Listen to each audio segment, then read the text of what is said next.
So finally माझ्यासाठी out of country जाण्याची opportunity आली होती. सो ते सगळं फर्स्ट टाईम होतं माझ्यासाठी.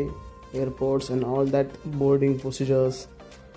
फायनली तिकीट वगैरे झाल्यानंतर आम्ही प्लेनमध्ये जाऊन बसलो आणि लकीली आम्ही तिघं असल्यामुळे आम्हाला 3 सीट्स लगातार भेटले होते आणि विंडो सीट भेटली होती आम्हाला.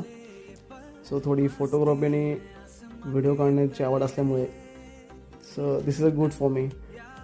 सो तुम्ही ते बघू शकताय की प्लेनमधून view days and this is night view. So that was great experience for me. यारों के संग अनजानी खुशियों में ढले